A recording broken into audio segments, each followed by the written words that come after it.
E aí, oitavo ano, tudo bem? Vamos para mais uma aula de história, hein? Aula de hoje, Consequências da Revolução Industrial. Livro 2, páginas 176 a 179, capítulo 4. Ó, 3 módulos, hein? 16, 17 e 18. Tarefa, não se esqueçam, páginas 180 a 187.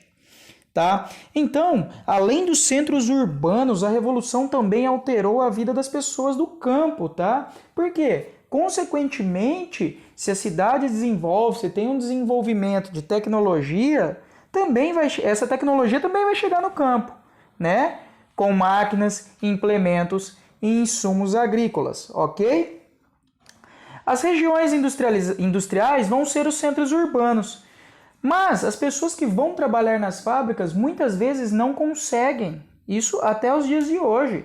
Nas grandes cidades, as pessoas não conseguem morar perto de seus serviços. Então elas vão morar aonde? Muitos sociólogos vão chamar, principalmente nesse período da Revolução Industrial, tá?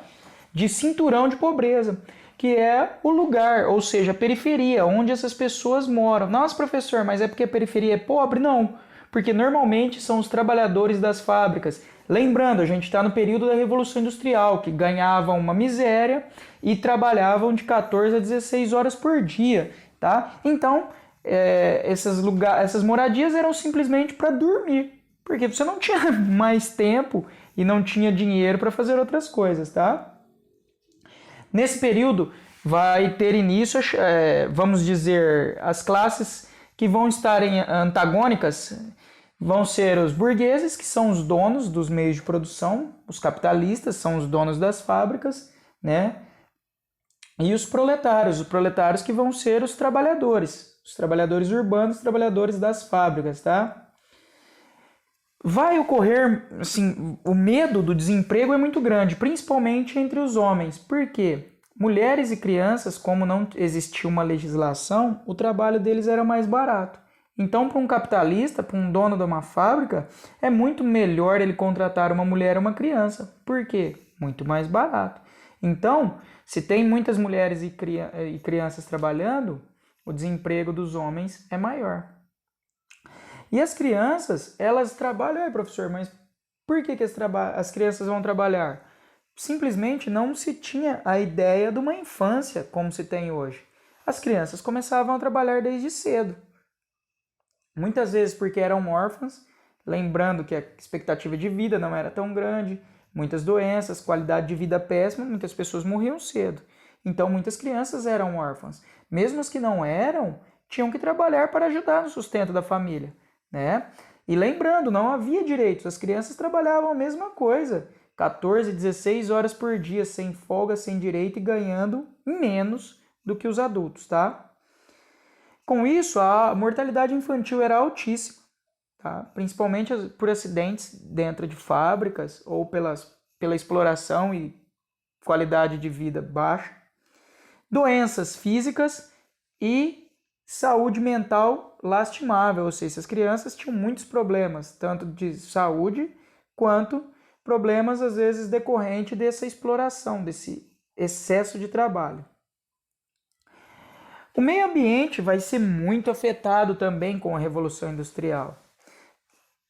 As cidades e as fábricas, elas vão se alastrar, vão crescer sem um planejamento. Então, por onde a cidade vai crescendo, ela vai destruindo o meio ambiente, né? A poluição vai aumentar muito. Tanto a poluição sonora, por causa desses maquinários, quanto a do ar, já que as fábricas eram movidas a vapor, e o vapor vem da queima do carvão. Então, ou seja, a qualidade do ar ela vai ser baixíssima. E a poluição sonora também muito grande. Porque essas fábricas faziam muito barulho e as cidades eram praticamente industriais, fábricas para todos os lados. Tá? As casas que ficavam próximas às fábricas sofriam demais, conviviam com lixo e com detritos industriais, muitos detritos.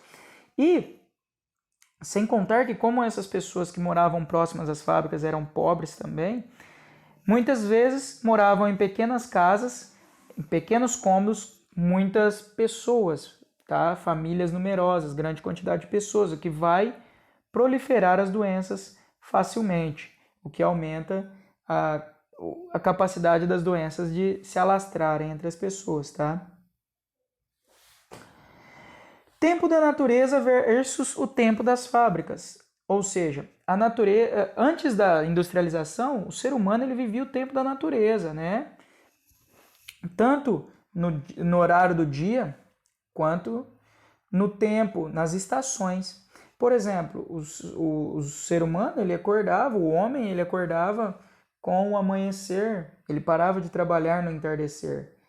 Com as fábricas, ele trabalha 14, 16 horas por dia, ele entra praticamente ao amanhecer e sai somente à noite da fábrica.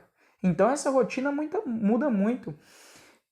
Se ele existia, por exemplo, determinados afazeres em determinadas estações do ano, agora já não tem mais, ele trabalha todo dia na fábrica, né?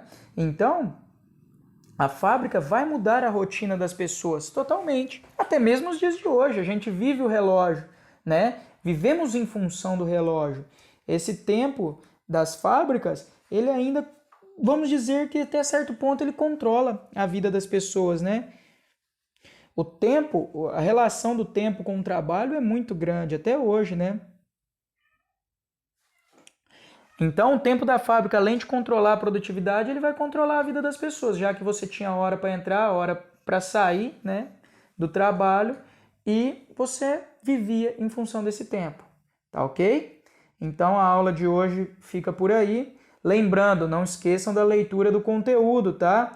Exercícios de aplicação e também os exercícios propostos, tá? E vocês, como a gente acabou o capítulo, vocês podem fazer o Vamos Conferir, ok? Que está na página 187, tá bom? Um abraço, pessoal, e até a próxima. Tchau, tchau.